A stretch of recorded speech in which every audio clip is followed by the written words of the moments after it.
Qu'est-ce qui transforme un garçon de 9 ans en l'ennemi éternel de toute une civilisation? Est-ce le sang, l'éducation ou un serment murmuré dans l'ombre d'un autel sanglant? Un serment que l'histoire elle-même hésiterait à consigner. Les chroniqueurs romains, si prompts à décrire la haine d'Hannibal Barca, omettent curieusement un détail troublant des mosaïques retrouvées à Carthage. Près du jeune Hannibal se tenait une autre silhouette, plus petite, dont le nom a été effacé des annales. Était-ce un frère, un témoin oublié, ou la première victime symbolique de sa croisade à venir? Le récit de sa vie ne commence pas par une naissance, mais par une consécration. Il est né non pas de sa mère, mais du sacrifice sur l'autel du dieu Baal Hamon, où son père, le grand Hamilcar Barca, lui fit jurer une haine éternelle à Rome. Un enfant promettant la mort à la plus grande puissance du monde connu. Cela ressemble à une légende, n'est-ce pas? Peut-être une fable commode créée par Rome pour justifier la peur sans précédent qu'un seul homme allait lui inspirer. Une propagande géniale pour transformer un ennemi stratégique en un monstre mythologique, une incarnation de la fureur divine. Mais le mythe et la réalité allaient bientôt fusionner dans le creuset impitoyable de l'Hispanie. L'Hispanie, cette terre sauvage et riche, devint le terrain d'entraînement personnel d'Hannibal. C'était la forge de Carthage, son trésor et son académie militaire. Sous le regard de son père Hamilcar, puis de son beau-frère Hasdrubal le Beau, le garçon apprit bien plus que le maniement de l'épée. Il apprit à lire les cartes, les vents et surtout les âmes des hommes. Il étudiait les tribus ibères, leurs querelles, leurs faiblesses, leur bravoure désespérée. Il ne les voyait pas comme des barbares, mais comme des pièces sur un échiquier continental. Il apprit que la loyauté s'achète avec de l'or, mais que la véritable dévotion se gagne par le respect et une cruauté calculée. Chaque bataille, chaque escarmouche était une leçon. Il observait, analysait, disséquait les tactiques romaines, non pas comme un soldat, mais comme un prédateur intellectuel étudiant les habitudes de sa proie. Il voyait déjà les failles dans l'armure de fer des légions, leur arrogance, leur prévisibilité, leur foi aveugle en la force brute. Rome a construit des routes pour dominer le monde. Mais Hannibal comprit que la véritable volonté n'a pas besoin de routes, seulement d'ennemis devant soi. La mort d'Hasdrubal, assassiné par un esclave celte, ne laissa aucun vide. Le pouvoir ne fut pas transmis par les sénateurs de Carthage, mais hurlé par des milliers de voix sur un champ de bataille hispanique. L'armée, composée de mercenaires libyens, d'ibères farouches et de cavaliers numides, choisit son chef. Ils ne choisirent pas un politicien, mais leur meilleur soldat, le jeune homme de 26 ans qui partageait leur pain rassis et leur sommeil sous les étoiles. Hannibal Barca devint général non par décret, mais par acclamation. Sa réponse fut immédiate, une série de campagnes fulgurantes qui consolidèrent le pouvoir carthaginois en Hispanie. Il n'y avait ni pitié ni hésitation. Les villes qui résistaient étaient rasées, les armées qui l'affrontaient étaient anéanties. Il était rapide, brutal et d'une efficacité terrifiante. Il ne se battait pas pour la gloire, mais pour forger l'instrument de sa vengeance. Chaque victoire était un pas de plus vers le nord, vers les montagnes, vers l'Italie. Le point de non-retour fut Sagonte, une cité ibérique alliée de Rome, une épine stratégique dans le flanc de l'empire carthaginois en Hispanie. Hannibal la mit en état de siège. Ce n'était pas un acte de guerre spontané, mais une provocation délibérée, un défi jeté à la face du Sénat romain. Rome envoya des ambassadeurs qui parlèrent avec l'arrogance de ceux qui n'ont jamais connu de véritable défaite. Ils exigèrent le retrait, la soumission. Hannibal les ignora.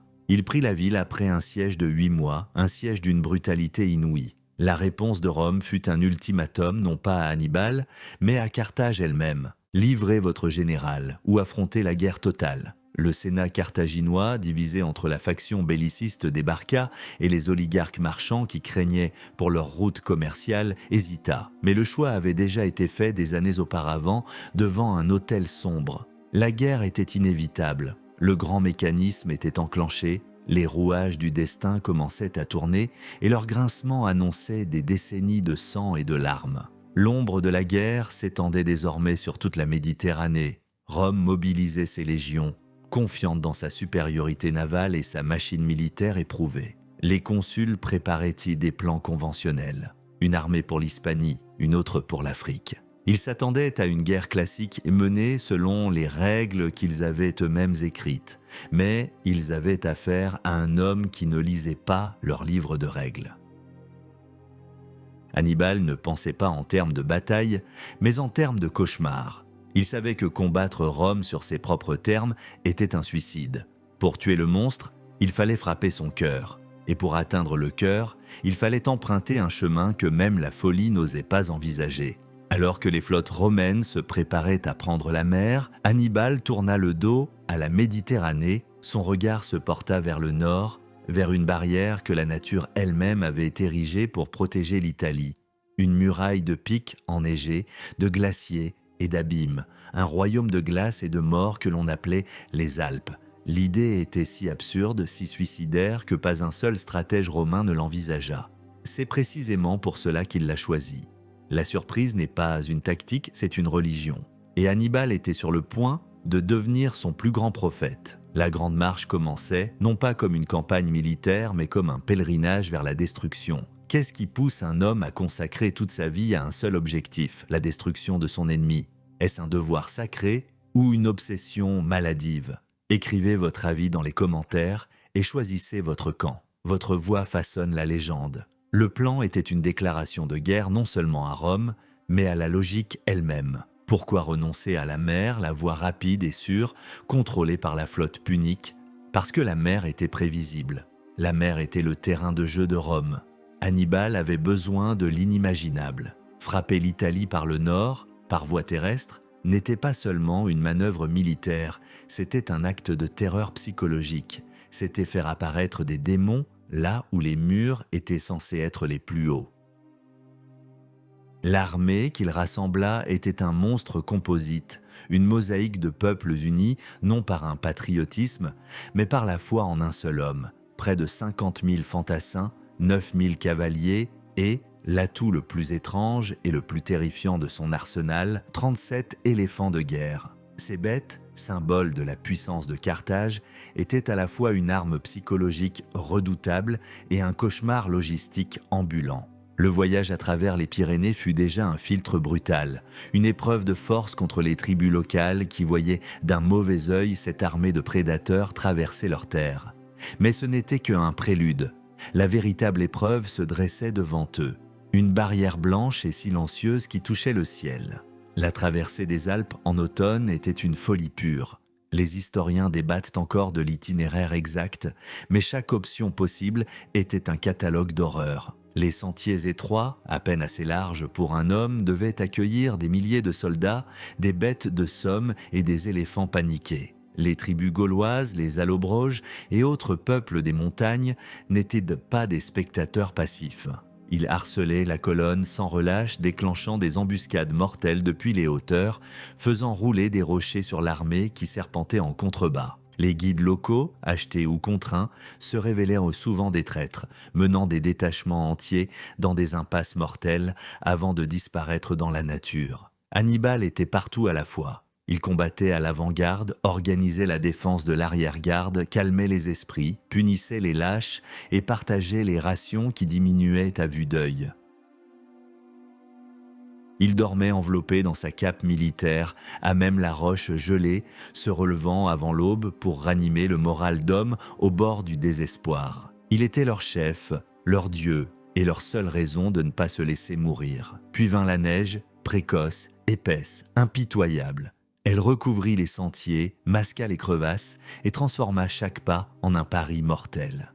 Les hommes glissaient et tombaient dans le vide par centaines, leurs cris étouffés par la tempête. Les chevaux, les mules, perdaient de pied, emportant avec eux les précieuses provisions. Les éléphants, créatures des plaines chaudes d'Afrique, devenaient fous de froid et de faim. Plusieurs périrent, glissant sur les pentes verglacées pour s'écraser des centaines de mètres plus bas. Le froid était un ennemi plus cruel que n'importe quel guerrier gaulois. Il tuait dans silence, la nuit, gelant les sentinelles à leur poste, engourdissant les membres et les esprits. L'armée fondait. Ce n'était plus une conquête, mais une lutte pour la survie. La descente fut encore plus périlleuse que la montée. Les sentiers étaient recouverts d'une couche de glace vive. Hannibal, voyant un passage bloqué par un éboulement, aurait, selon la légende, ordonné de chauffer la roche à blanc avec d'immenses brasiers avant de l'asperger de vinaigre pour la faire éclater. Mythe ou réalité, l'épisode illustre la volonté inflexible d'un homme pour qui l'impossible n'était qu'un obstacle technique. Quand enfin ils émergèrent des montagnes, ce n'était plus une armée, mais le fantôme d'une armée. Des 15 jours passés dans cet enfer blanc, près de la moitié des hommes ne revinrent pas. Ils étaient 21 000 fantassins et 6 000 cavaliers décharnés, épuisés, les vêtements en lambeaux, les corps meurtris par le froid et la faim. Beaucoup des éléphants étaient morts, mais ils étaient là. Ils avaient réussi. Ils se tenaient dans les plaines fertiles de la vallée du Pô, en Italie. Le choc à Rome fut total. La nouvelle, transmise par des messagers terrifiés, était tout simplement incroyable. Hannibal n'était pas en Hispanie, il n'était pas sur un navire en route pour la Sicile. Il était ici, sur le sol sacré de l'Italie. Il était apparu du néant comme une calamité naturelle, un fléau surgi des montagnes. La peur, une peur froide et primale que Rome n'avait pas ressentie depuis des générations, commença à s'insinuer dans les couloirs du Sénat. L'arrogance s'était évaporée, remplacée par une question angoissante. Quel genre d'homme pouvait accomplir un tel exploit? L'armée était brisée, mais la volonté de son chef était plus dure que le granit des Alpes. Hannibal savait qu'il ne pouvait pas se permettre de se reposer. Il devait agir vite, avant que Rome ne se ressaisisse, avant que ses propres troupes ne sombrent dans le désespoir. Il avait besoin d'une victoire, rapide, spectaculaire, pour prouver à ses hommes et aux tribus gauloises locales que leur souffrance n'avait pas été vaine. Il devait transformer ce reste d'armée en une force de frappe redoutable. Les Gaulois de la plaine du Pô, récemment soumis par Rome, étaient des alliés potentiels, mais ils étaient méfiants. Ils ne se rallieraient qu'à un vainqueur. Hannibal avait besoin de sang romain pour cimenter sa nouvelle alliance.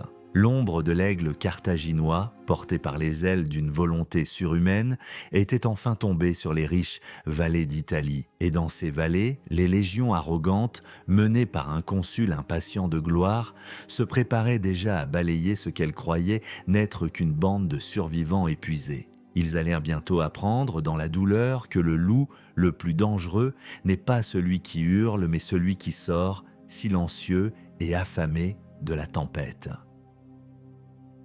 Le consul Publius Cornelius Scipion, père de son futur et plus célèbre homonyme, avançait à la hâte ses troupes vers le nord, certain d'écraser facilement l'envahisseur. Publius Cornelius Scipion n'était pas un imbécile.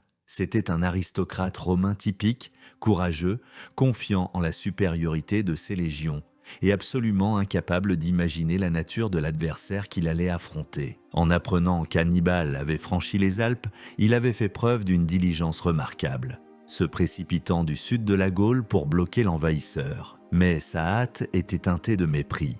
Pour lui, l'armée d'Hannibal n'était qu'un ramassis de barbares épuisés par leur voyage insensé. Il cherchait une bataille rapide et décisive pour s'auréoler de gloire. La première confrontation eut lieu près du fleuve Tessin. Ce ne fut pas une bataille rangée, mais une violente escarmouche de cavalerie. Hannibal mena personnellement la charge de ses cavaliers numides et hispaniques. Ces hommes, qui vivaient en selle, étaient bien supérieurs aux cavaliers romains, de jeunes nobles considérant la cavalerie comme une simple question de statut. Le choc fut bref et brutal. Les Romains furent balayés. Scipion lui-même fut grièvement blessé et ne dut la vie qu'à l'intervention de son fils adolescent, le futur Scipion l'Africain, qui chargea bravement pour sauver son père. Le premier sang avait coulé et il était romain. La défaite, bien que mineure, fut un choc psychologique immense. Les légions n'étaient pas invincibles. Le deuxième coup fut encore plus dévastateur. Scipion, blessé, se replia sur l'autre rive de la rivière Trébie, attendant des renforts menés par son collègue consul Tiberius Sempronius Longus. Sempronius était l'incarnation de l'arrogance romaine. Impétueux, avide de gloire, il brûlait d'en découdre et méprisait la prudence de Scipion. Hannibal comprit immédiatement le caractère de son nouvel adversaire et lui tendit un piège d'une simplicité diabolique. Par une matinée glaciale de décembre, il envoya sa cavalerie numide harceler le camp romain. Sempronius, piqué au vif, ordonna à toute son armée de traverser les eaux glacées de la Trébie pour attaquer, sans même laisser à ses hommes le temps de prendre leur petit déjeuner. Les légionnaires sortirent du fleuve transis de froid, affamés, les membres engourdis. C'est alors qu'ils trouvèrent l'armée carthaginoise bien nourrie et réchauffée par des feux qui les attendaient en ordre de bataille. Mais le véritable coup de génie était ailleurs. La nuit précédente, Hannibal avait caché 2000 de ses meilleurs hommes, sous le commandement de son frère Magon, dans un ravin boisé sur le flanc du champ de bataille. Au plus fort du combat, alors que les légions romaines épuisées peinaient, Magon et ses hommes surgirent de leur cachette et frappèrent les Romains par derrière. Ce fut un massacre. L'armée consulaire fut pratiquement anéantie. Le froid et le génie d'Hannibal avaient vaincu la force brute. Rome était en état de choc. 2 défaites en quelques semaines, une armée consulaire détruite. L'ennemi hivernait maintenant en Italie du Nord, renforçant ses rangs avec des milliers de guerriers gaulois ralliés à sa cause. La peur commençait à se muer en panique. Au printemps de l'an 217 avant notre ère, de nouveaux consuls furent élus, dont Gnaeus Servilius Geminus et Caius Flaminius. Flaminius, un tribun populaire détesté par le Sénat, était un homme arrogant et téméraire, exactement le type de général qu'Hannibal aimait détruire. Il prit la tête de ses légions et se lança à la poursuite d'Hannibal qui se dirigeait vers le sud, ravageant la campagne. Hannibal, tel un torero agitant sa cape, attira Flaminius dans un piège qui allait devenir légendaire. Il choisit un terrain parfait. Une étroite plaine longeant la rive nord du lac Tracymène, flanquée de collines boisées. Il y fit entrer son armée et attendit. Le matin suivant, un épais brouillard recouvrait la plaine. Flaminius, impatient d'en finir, lança ses légions à la poursuite des Carthaginois, s'engouffrant dans le défilé sans envoyer d'éclaireurs. Ce fut la plus grande embuscade de l'histoire militaire antique. Une fois que toute l'armée romaine fut engagée sur l'étroite route entre le lac et les collines, les issues furent bloquées. Puis, sur un signal, des dizaines de milliers de Carthaginois et de Gaulois dévalèrent des pentes, surgissant du brouillard comme des fantômes. Les légions romaines furent prises par surprise totale, incapables de se former en ligne de bataille. La colonne se disloqua en petits groupes de résistance désespérés. Il n'y eut pas de bataille, seulement une extermination méthodique qui dura 3 heures. Les Romains étaient piégés entre le lac, où beaucoup se noyèrent en tentant de fuir, et la fureur de l'armée d'Hannibal. 15 000 légionnaires furent tués, y compris le consul Flaminius. 15 000 autres furent faits prisonniers. Une poignée seulement réussit à s'échapper. Une deuxième armée consulaire venait d'être rayée de la surface de la terre. Hannibal, lui, ne perdit que 1500 hommes, principalement des Gaulois.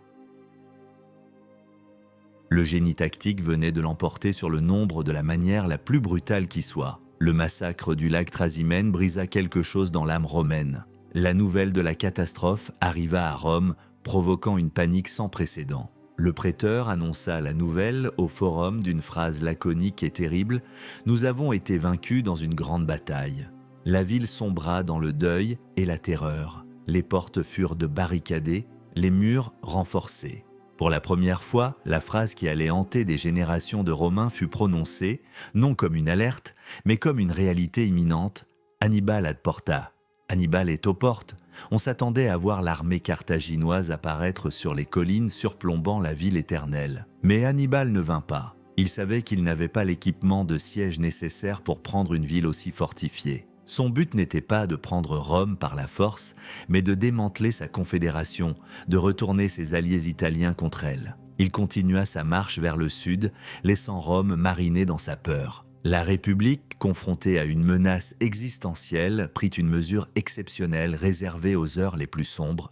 Elle décida de nommer un dictateur, un homme qui détiendrait le pouvoir absolu pour sauver l'État. Mais cet homme ne serait pas un général impétueux cherchant la gloire. Rome, enfin, avait compris. Pour combattre un monstre, il fallait un esprit aussi patient et rusé que lui. Le choix se porta sur un vieux patricien, Quintus Fabius Maximus, un homme dont la prudence était légendaire. L'ère des batailles rangées était terminée. Une nouvelle forme de guerre, une guerre de l'ombre et de l'usure, était sur le point de commencer. Quintus Fabius Maximus, surnommé plus tard Cunctator, le temporisateur, était tout ce qu'Hannibal n'était pas. Il était vieux, prudent, méthodique et totalement dépourvu de tout désir de gloire personnelle. Nommé dictateur, il hérita d'une situation catastrophique. 2 armées consulaires anéanties, des alliés chancelants et un ennemi de génie se déplaçant à sa guise sur le sol italien. Fabius prit une décision aussi impopulaire que brillante. Il refusa de combattre. Il comprit qu'affronter Hannibal en bataille rangée était un suicide. Le génie carthaginois était tout simplement imbattable sur un champ de bataille ouvert. La nouvelle stratégie romaine, la stratégie fabienne, consistait à éviter à tout prix l'affrontement direct. L'armée de Fabius devint l'ombre d'Hannibal. Elle le suivait partout, se déplaçant sur les hauteurs, harcelant ses fourrageurs, coupant ses lignes de ravitaillement, mais ne lui offrant jamais la bataille qu'il désirait tant. Pour Hannibal, c'était exaspérant. Il était le maître du terrain, mais il se battait contre un fantôme. Il pilla et brûla les fermes et les villes les plus riches d'Italie, notamment en Campanie, espérant forcer Fabius à intervenir pour protéger les terres d'un de ses riches alliés. Mais Fabius resta inflexible, observant, impassible, la dévastation depuis les collines. Il gagnait du temps, permettant à Rome de reconstituer ses forces et son moral, tandis que l'armée d'Hannibal s'usait lentement, loin de ses bases. Cette guerre d'usure était un duel psychologique de la plus haute volée. Hannibal était comme un lion enragé, enfermé dans une cage invisible dont les barreaux étaient de fait de la patience de son adversaire. Fabius, lui, était le dompteur de sang-froid, qui savait que le temps jouait en sa faveur. Mais cette stratégie était profondément anti-romaine. Elle allait à l'encontre de la tradition de courage, d'agression et de victoire décisive. À Rome, la colère grondait. Les politiciens et le peuple accusaient Fabius de lâcheté. On murmurait qu'il prolongeait la guerre pour son propre plaisir de détenir le pouvoir absolu. Son maître de la cavalerie, Marcus Minucius Rufus, un homme ambitieux et impatient, critiquait ouvertement sa stratégie et cherchait la moindre occasion de désobéir pour engager le combat. Le génie de Fabius n'était pas seulement militaire, mais aussi politique. Il devait résister à la pression de son propre camp, qui hurlait pour obtenir du sang et une victoire. Il savait que le plus grand ennemi de Rome, à ce moment précis, n'était pas Hannibal, mais l'impatience romaine elle-même. Une société bâtie sur la conquête ne comprend pas la sagesse de la retraite. Hannibal, de son côté, utilisait cette division politique à son avantage. Il ordonna à ses troupes de piller tout le pays, à l'exception notable des domaines appartenant à Fabius, une manœuvre de guerre psychologique subtile pour alimenter les soupçons de trahison à Rome. Mais même le grand Hannibal pouvait être piégé. À l'automne, alors qu'il se retirait de Campanie avec un butin immense, il se retrouva bloqué. Fabius avait anticipé son itinéraire et avait occupé un col stratégique, l'Ager Falernus, piégeant l'armée carthaginoise dans une vallée étroite. Pour la première fois, Hannibal était en difficulté. L'armée romaine tenait les hauteurs, le seul passage était bloqué. La situation semblait désespérée. C'est là que le génie d'Hannibal brilla de son éclat le plus pur, non pas dans la bataille, mais dans la ruse. Une nuit, il rassembla 2000 bœufs provenant du butin. Il ordonna à ses hommes d'attacher des fagots de bois secs à leurs cornes et d'y mettre le feu. Puis, il fit conduire le troupeau de bêtes terrifiées et hurlantes, avec leurs cornes enflammées dansant dans l'obscurité sur les collines adjacentes au col, loin de la passe gardée par les Romains. Les soldats romains qui gardèrent le col virent cette multitude de lumières mouvantes et entendirent un vacarme assourdissant. Dans la confusion de la nuit, ils crurent que l'armée carthaginoise tentait une percée désespérée sur les hauteurs. Abandonnant leur poste stratégique, ils se précipitèrent vers le chaos, pensant engager l'ennemi. Pendant ce temps, dans le silence et l'obscurité, le gros de l'armée d'Hannibal, avec son butin et ses vétérans, franchit le col désormais sans défense et s'échappa du piège. Au lever du jour, Fabius ne put que constater l'humiliation. Il avait été déjoué non par la force, mais par une ruse digne d'Ulysse. Cet épisode, loin de le discréditer, renforça sa détermination à ne jamais sous-estimer son adversaire. Cependant, à Rome, l'évasion spectaculaire d'Hannibal fut la goutte d'eau qui fit déborder le vase. La popularité de Fabius s'effondra. On le tourna en dérision. Minucius, son maître de la cavalerie, fut élevé à un commandement égal, une décision sans précédent qui divisa l'armée en deux. Minucius, bien sûr, se jeta immédiatement sur Hannibal et ne dut son salut qu'à l'intervention de Fabius qui vint le sauver d'une destruction certaine. Le mandat de 6 mois de Fabius en tant que dictateur arriva à son terme. Il se retira, laissant derrière lui une armée reconstituée et une stratégie éprouvée, mais non comprise. Le Sénat et le peuple de Rome en avaient assez de la temporisation. Ils en avaient assez de voir leurs terres dévastées. Ils voulaient une fin, une bataille finale et écrasante. Ils décidèrent de lever la plus grande armée que Rome ait jamais rassemblée. Une force écrasante conçue pour anéantir Hannibal une bonne fois pour toutes. 2 nouveaux consuls furent élus pour l'an 216 avant notre ère.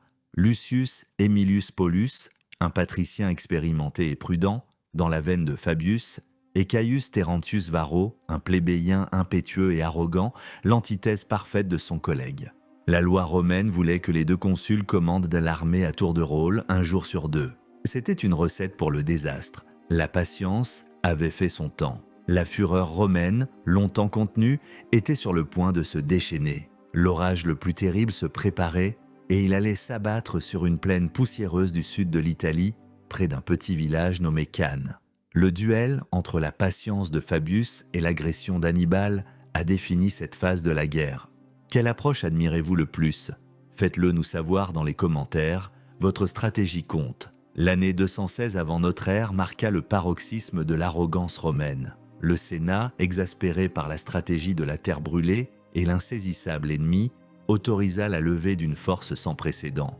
8 légions romaines et 8 légions alliées, soit plus de 80 000 fantassins et 6 000 cavaliers. C'était une machine de guerre conçue non pas pour combattre, mais pour pulvériser. L'objectif était simple, trouver Hannibal, l'acculer et l'effacer de la surface de la terre par le poids écrasant du nombre. Le commandement alterné des consuls Paulus et Varron était une faille béante dans le plan. Paulus, prudent, voulait éviter un terrain plat où la cavalerie supérieure d'Hannibal aurait l'avantage.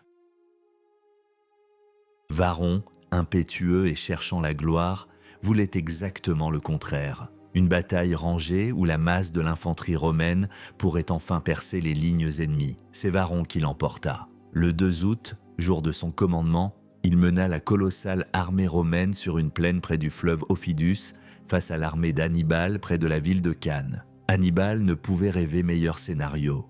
Son armée, forte de 40 000 fantassins et de 10 000 cavaliers, était inférieure de moitié en nombre, mais supérieure en expérience et en commandement. La disposition des troupes par Hannibal était un chef-d'œuvre de psychologie et de tromperie.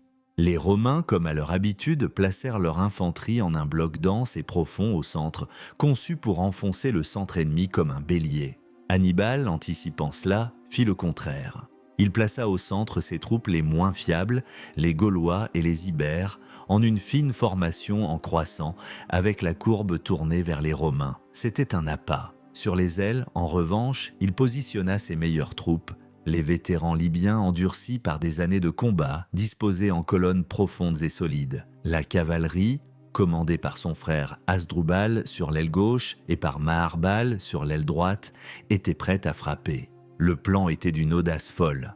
Inviter le bélier romain à frapper là où la ligne était la plus faible, la laisser s'enfoncer, pour ensuite l'envelopper et l'anéantir. C'était un pari sur la discipline de ses propres troupes et sur la prévisibilité de ses ennemis. Un pari qui allait entrer dans l'histoire. La bataille commença. Comme prévu, la masse de l'infanterie romaine chargea avec une force irrésistible. Le centre carthaginois, composé de Gaulois et d'Ibères, commença à céder, reculant lentement sous la pression. Pour les légionnaires et pour Varron, c'était le début de la victoire. Ils redoublèrent d'efforts, s'enfonçant de plus en plus profondément dans le dispositif carthaginois qui se courbait maintenant vers l'intérieur, passant d'un croissant convexe à un croissant concave. Les Romains, grisés par leur avancée, ne réalisèrent pas qu'ils ne perçaient d'au pas une ligne, mais qu'ils s'engouffraient dans un piège. Pendant ce temps, sur les flancs, la cavalerie d'Hannibal avait fait son travail. Sur l'aile gauche, la cavalerie lourde hispano-gauloise d'Hasdrubal pulvérisa la cavalerie romaine. Au lieu de poursuivre les fuyards, Hasdrubal exécuta une manœuvre brillante. Il traversa tout le champ de bataille par l'arrière pour venir aider la cavalerie numide de Maharbal à défaire la cavalerie alliée des Romains sur l'autre flanc. La cavalerie romaine était hors de combat. Le piège était prêt à se refermer. Alors que les légions romaines s'entassaient dans le centre de plus en plus profondément, les vétérans libyens d'Hannibal, qui étaient restés en réserve sur les ailes, pivotèrent vers l'intérieur, frappant les flancs exposés des Romains. Soudain, les légionnaires, qui pensaient être en train de gagner, se retrouvèrent attaqués de 3 côtés. Puis le coup de grâce, la cavalerie carthaginoise, désormais maîtresse du terrain, revint pour charger l'arrière de l'infanterie romaine. L'encerclement était complet. La plus grande armée que Rome ait jamais déployée était prise au piège. Ce qui suivit ne fut pas une bataille, mais un abattoir industriel. Entassés dans un espace si restreint qu'ils ne pouvaient même plus lever leurs armes pour se battre, les légionnaires romains furent massacrés méthodiquement pendant des heures. Le courage ne servait plus à rien. La discipline était devenue une malédiction, les maintenant serrés les uns contre les autres pour une exécution de masse. Le consul Paulus, grièvement blessé, mourut au combat, refusant de fuir. Varron, l'artisan du désastre, parvint à s'échapper avec une poignée d'hommes. À la fin de la journée, le champ de bataille était un lac de sang. Les estimations varient, mais entre 50 000 et 70 000 soldats romains et alliés gisaient immorts. C'était la défaite la plus sanglante de toute l'histoire de Rome, un traumatisme national qui allait marquer l'inconscient collectif romain pour les siècles à venir. Hannibal avait perdu environ 6 000 hommes, principalement les Gaulois qui avaient servi d'appât au centre. C'était l'apothéose de son génie tactique, une victoire si totale, si parfaite, qu'elle est encore étudiée dans les académies militaires du monde entier. Après le massacre, Maharbal, son chef de cavalerie, lui dit la phrase célèbre « Tu sais vaincre, Hannibal, mais tu ne sais pas profiter de la victoire. Si tu marches sur Rome maintenant, dans 5 jours, tu dîneras sur le Capitole. » Mais Hannibal ne marcha pas sur Rome. Cette décision ou cette indécision est l'une des plus grandes énigmes de l'histoire. Manquait-il de matériel de siège? Craignait-il une guérilla urbaine? Ou a-t-il simplement cru que Rome, après une telle hécatombe, allait inévitablement demander la paix? Quelle que soit la raison, le moment d'or passa. Il avait détruit les armées de Rome, mais Rome elle-même, la source de ses armées, se tenait toujours, blessée à mort mais toujours debout et animée d'une nouvelle haine, froide et absolue. Les conséquences de Cannes furent sismiques. La nouvelle du désastre plongea Rome dans une terreur et un deuil qu'elle n'avait jamais connu. On interdit les lamentations publiques, tant elles étaient nombreuses. Le Sénat, malgré la perte de près d'un tiers de ses membres sur le champ de bataille, fit preuve d'une résolution de fer. Pas question de négocier, pas question de se rendre. Un messager d'Hannibal venu discuter de l'échange de prisonniers fut renvoyé sans même être écouté. Rome mobilisa tout ce qui restait, les jeunes garçons, les vieillards et même 8000 esclaves qui furent armés et à qui on promit la liberté. La défaite n'avait pas brisé Rome, elle l'avait transformée en un bloc de haine et de volonté pure. Ailleurs en Italie cependant, l'effet fut celui escompté par Hannibal. De nombreux alliés de Rome, en particulier dans le sud, firent défection. La plus importante d'entre elles fut Capoue, la deuxième plus grande ville d'Italie. D'autres villes de Samnium, de Lucanie et des Pouilles se rallièrent à la cause carthaginoise. Il semblait qu'Hannibal était sur le point de réaliser son objectif stratégique, démanteler la confédération romaine. Mais c'était une victoire en trompe-l'œil. Hannibal était maintenant le maître du sud de l'Italie, mais il était piégé dans sa propre conquête. Il avait gagné des alliés, mais ses alliés attendaient à maintenant de lui qu'il les protège. Son armée, qui vivait sur le pays, devait maintenant défendre des villes et des territoires, ce qui la dispersait et lui faisait perdre sa plus grande force, la mobilité. De plus, il manquait cruellement de 2 choses, des renforts suffisants de Carthage où ses rivaux politiques freinaient l'envoi d'aide et du matériel de siège pour prendre les villes qui lui restaient de fidèles. Rome, de son côté, avait tiré la leçon la plus dure de son histoire.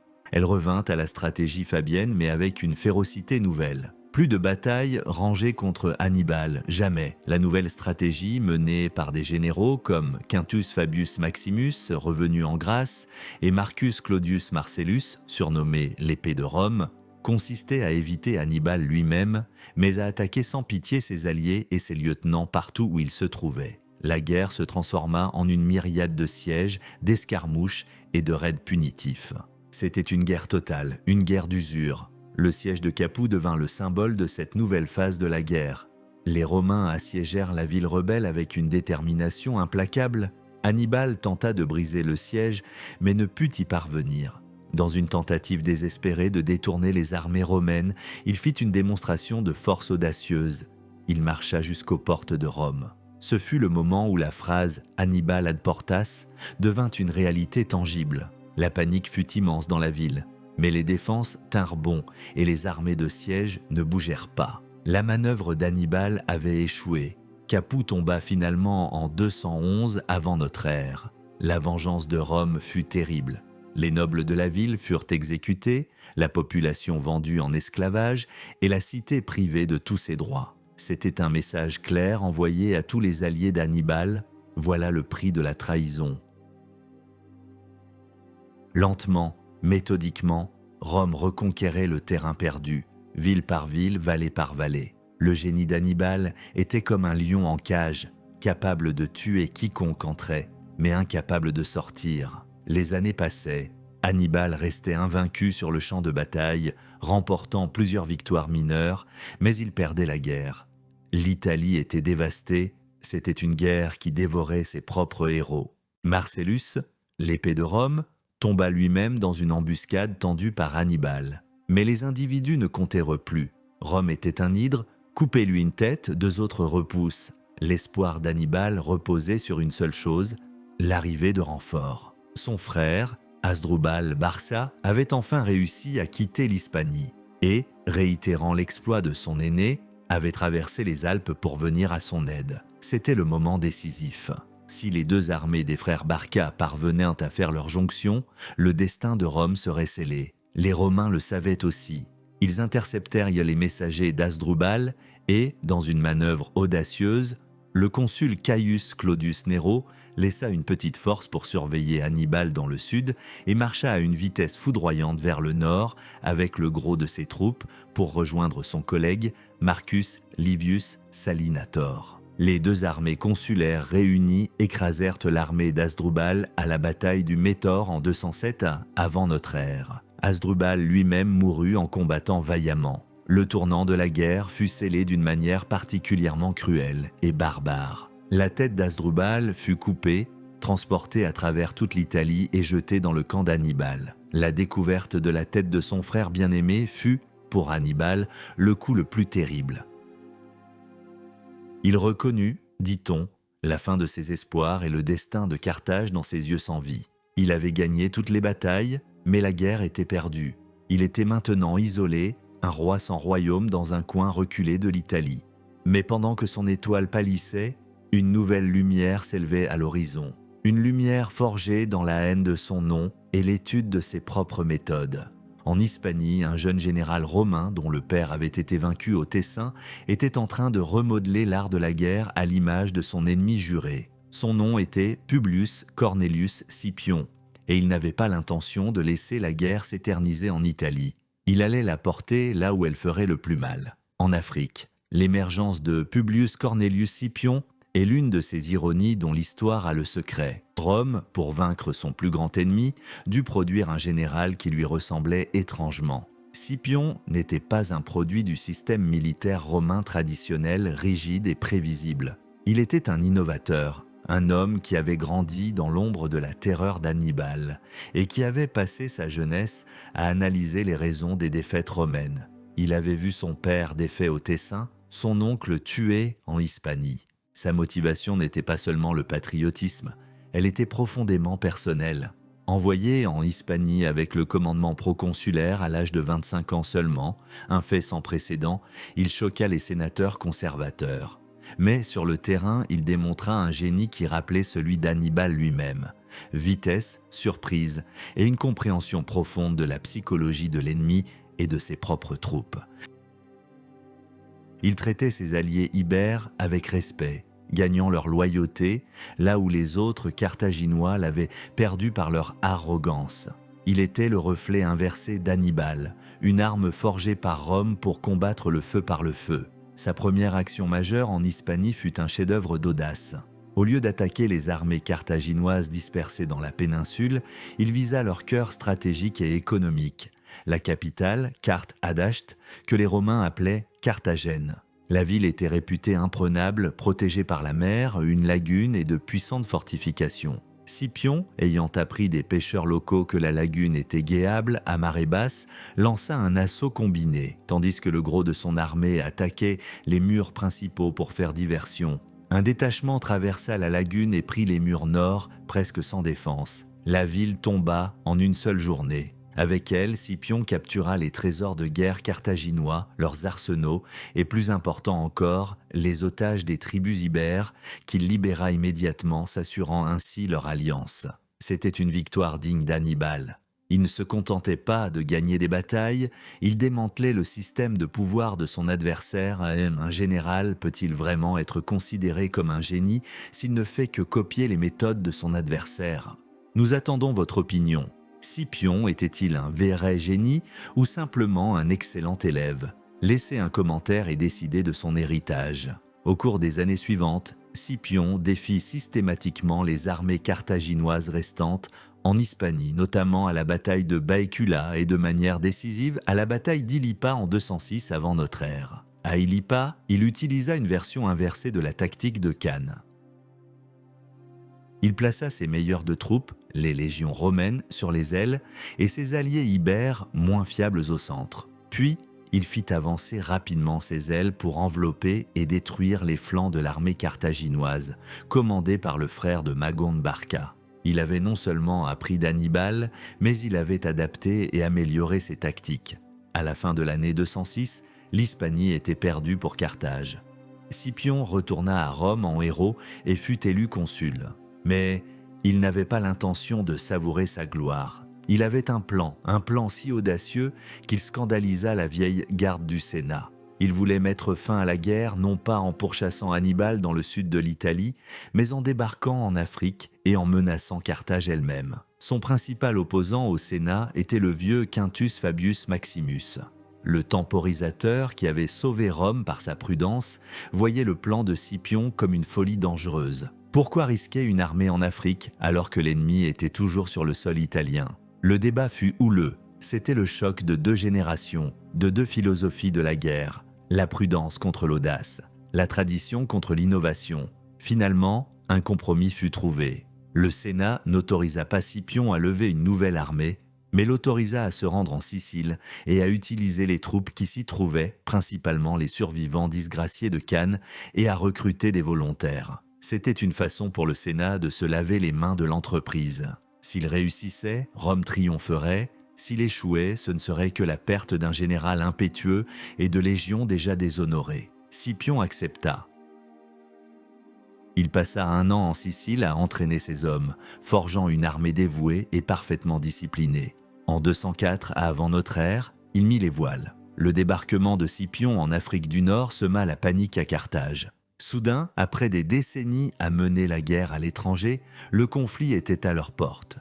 Les citoyens qui n'avaient connu la guerre qu'à travers les récits des victoires d'Hannibal voyaient maintenant la fumée des fermes incendiées depuis leurs propres murs. Scipion, avec l'aide cruciale du prince numide Massinissa, qui avait changé d'allégeance et apporté sa cavalerie d'élite à la cause romaine, remporta plusieurs victoires importantes. Il détruisit 2 armées carthaginoises et numides par une attaque surprise nocturne sur leur camp. La situation devint si désespérée pour Carthage que son Sénat n'eut plus le choix. Ils envoyèrent des messagers en Italie avec un ordre urgent pour le seul homme qui pouvait encore les sauver. Après 15 ans passés sur le sol italien, invaincu mais incapable de porter le coup de grâce, Hannibal Barca fut rappelé pour défendre sa propre patrie. Le chasseur qui avait traqué Rome pendant si longtemps était devenu la proie. Le duel final, l'affrontement que toute la Méditerranée attendait, était désormais inévitable. Les 2 plus grands généraux de leur temps allaient enfin se faire face. Le retour d'Hannibal en Afrique fut un moment d'une profonde tragédie. Il quittait l'Italie non pas en conquérant mais en protecteur, rappelé au secours d'une patrie en danger. Il laissait derrière lui 15 ans de sa vie, des milliers de ses soldats enterrés dans un sol étranger et un rêve de destruction inachevé. Il débarqua à Leptis Minor avec les vétérans qui lui restaient, une armée réduite mais endurcie, le cœur de sa machine de guerre. Il savait que le temps pressait. Il devait réorganiser les défenses, lever de nouvelles troupes et affronter Scipion avant que ce dernier ne puisse consolider davantage sa position. Le choc des titans était imminent. Avant que le sang ne coule, les deux hommes décidèrent de se rencontrer. La conférence entre Hannibal et Scipion, à la veille de la bataille, est un moment légendaire. Imaginez la scène. Les deux plus grands esprits militaires de l'époque, face à face dans une plaine aride, entourés de leurs gardes. L'aîné, Hannibal, le vétéran de dizaines de batailles, le visage marqué par le soleil d'Italie et le poids de la guerre. Le plus jeune, Scipion, plein de confiance, l'élève qui allait surpasser le maître. Ils parlèrent, non pas comme des barbares assoiffés de sang, mais avec un respect mutuel. Hannibal, dit-on, proposa la paix, avertissant Scipion des caprices de la fortune. Scipion, conscient de sa position de force, refusa. Les mots étant épuisés, la seule réponse se trouvait désormais dans le fer. La bataille eut lieu le 19 octobre de l'an 202 avant notre ère, sur une plaine près de la ville de Zama. Les deux armées étaient numériquement à peu près égales, environ 40 000 hommes de chaque côté. Mais leur composition était radicalement différente. Pour la première fois de sa vie, Hannibal disposait d'une infanterie de qualité inférieure, composée en grande partie de nouvelles recrues et de mercenaires, avec ses vétérans d'Italie placés en troisième ligne comme ultime réserve. Pour compenser, il comptait sur une force de 80 éléphants de guerre qu'il plaça en première ligne pour briser la formation romaine. Scipion, de son côté, avait une infanterie de légionnaires disciplinés et aguerris. Et, coup du sort le plus cruel pour Hannibal, il avait l'avantage décisif en cavalerie. La cavalerie numide de Massinissa, cette même cavalerie qui avait été la clé de tant de victoires d'Hannibal, combattait maintenant pour Rome. Scipion, anticipant la charge des éléphants, avait organisé ses manipules, unités de légionnaires, en colonnes, laissant des couloirs vides à travers toute sa ligne de front. La bataille commença par la charge des éléphants d'Hannibal. Mais Scipion avait trouvé l'antidote. Au lieu de former un mur solide, les légionnaires firent sonner leurs trompettes et leurs cors, créant un vacarme assourdissant qui effraya une partie des bêtes.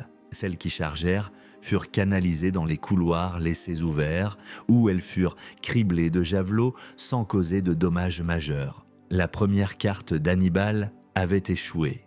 Pendant ce temps, sur les flancs, la cavalerie romano-numide de Scipion et Massinissa, supérieure en nombre et en qualité, mit en déroute la cavalerie carthaginoise et la poursuivit hors du champ de bataille, une manœuvre qui rappelait celle de Cannes, mais cette fois-ci au détriment d'Hannibal. Le combat principal se concentra alors sur l'infanterie. La première ligne de mercenaires d'Hannibal fut repoussée par les Romains, puis la deuxième ligne de recrues carthaginoises engagea le combat. La bataille fut féroce et indécise.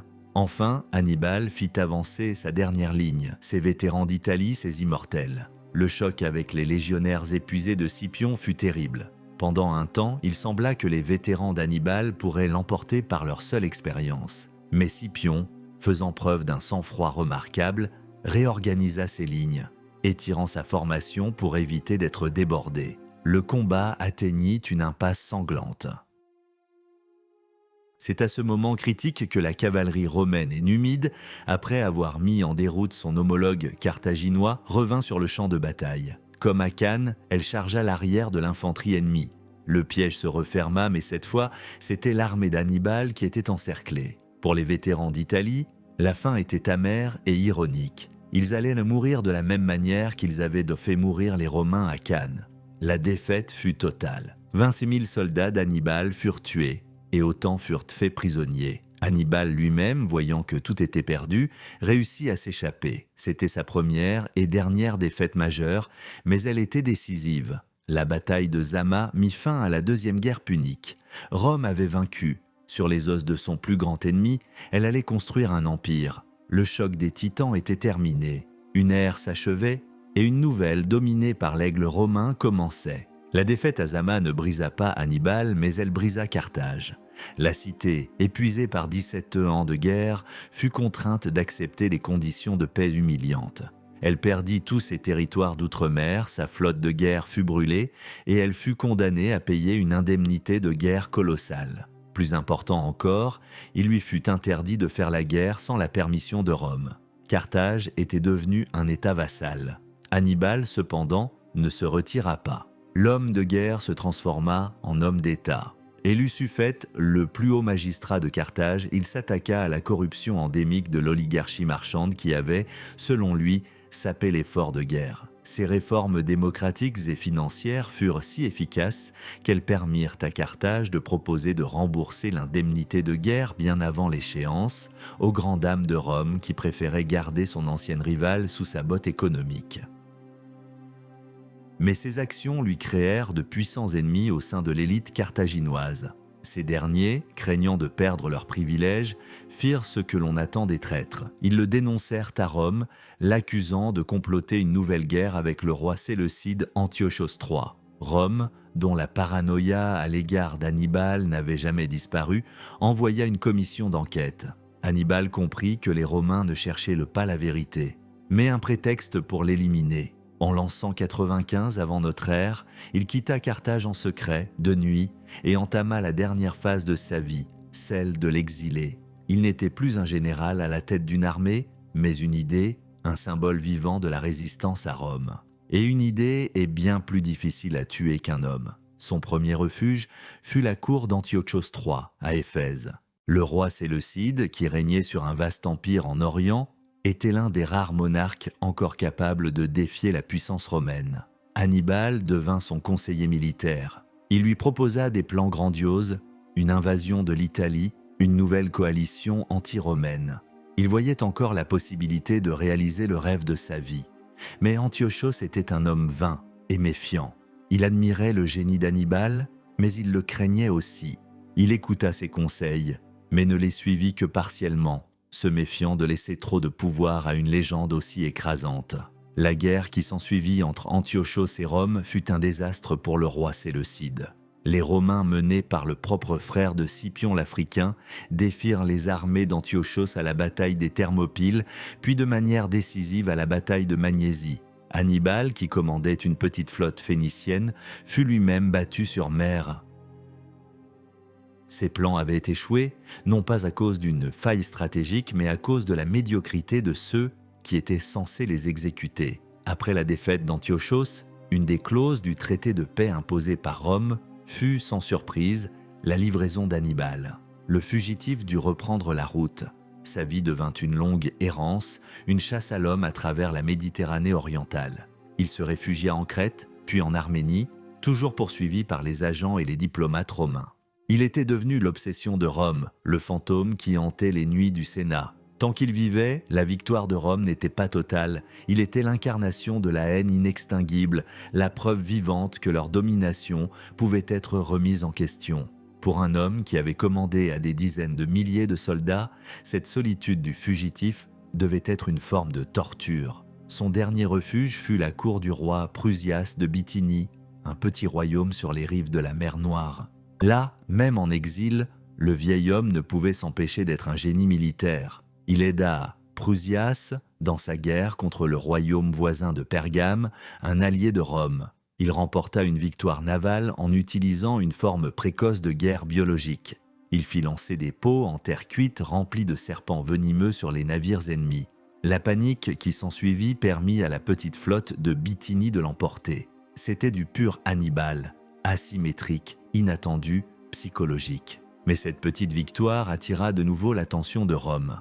En l'an 183 avant notre ère, une ambassade romaine menée par le consul Titus Quinctius Flamininus arriva en Bithynie avec une seule exigence, la livraison immédiate d'Hannibal Barca. Le roi Prusias, trop faible pour résister à la pression romaine, accepta. Les soldats de Bithynie encerclèrent la villa d'Hannibal à Libissa. Le vieil homme, maintenant âgé de 64 ans, découvrit que toutes les issues étaient bloquées. Il avait passé sa vie à échapper au piège, mais celui-ci était le dernier. Il avait toujours su que ce moment viendrait. Selon la légende, il portait depuis des années une bague contenant un poison à action rapide, pour ne jamais tomber vivant aux mains de ses ennemis.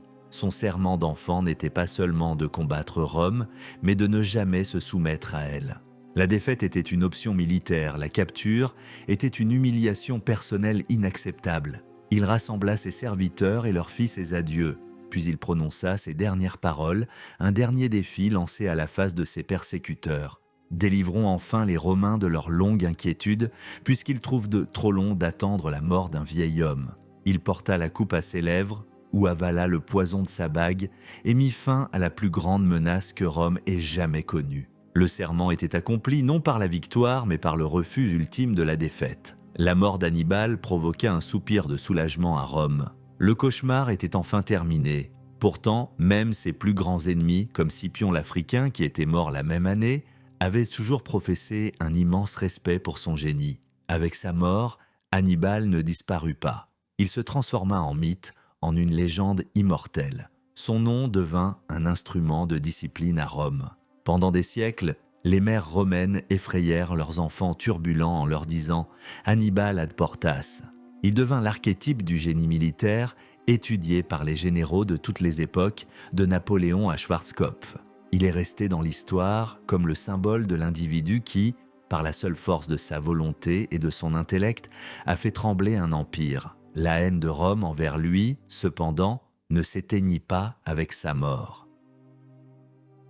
Elle se transforma en une paranoïa qui visait Carthage elle-même. Le sénateur Caton l'Ancien terminait chacun de ses discours, quel qu'en soit le sujet, par la même phrase « Ceterum censeo Carthaginem esse delendam ». Au surplus, je pense que Carthage doit être détruite. Cette obsession mena à la Troisième Guerre punique, une guerre déclenchée sur des prétextes futiles. Ce ne fut pas une guerre, mais une exécution. En l'an 146 avant notre ère, une armée romaine, commandée par le petit-fils adoptif de Scipion l'Africain, Scipion Émilien, prit et rasa complètement la ville de Carthage. La cité brûla pendant 17 jours. Les survivants furent vendus comme esclaves. On raconte que les Romains labourèrent le sol et y semèrent du sel pour que rien ne puisse plus jamais y pousser. C'était la vengeance finale, non pas contre un rival stratégique, mais contre le fantôme d'un seul homme. Ils n'avaient pas seulement détruit une ville, ils avaient tenté d'effacer de l'histoire le berceau de leur plus grande peur. Mais ils échouèrent. Car si Rome a gagné la guerre, c'est Hannibal qui a gagné l'immortalité. Il a prouvé que l'on peut perdre toutes les batailles à la fin, mais que la mémoire d'un génie qui a défié le destin peut durer plus longtemps que les empires bâtis sur la force brute. Son héritage n'est pas fait de pierre, mais de peur et d'admiration, les deux matériaux les plus durables de l'histoire humaine. Hannibal a perdu la guerre, mais a gagné l'éternité, restant à jamais dans l'histoire comme le symbole du génie qui a défié le monde. Son ennemi, Rome, a vaincu et bâti un empire, mais a vécu pendant des siècles dans l'ombre de sa peur. Dites-nous, qu'est-ce qui était le plus grand héritage pour l'histoire? Le génie audacieux, mais finalement vaincu, ou la force implacable et victorieuse? Votre opinion est la dernière pièce du puzzle, partagez-la dans les commentaires.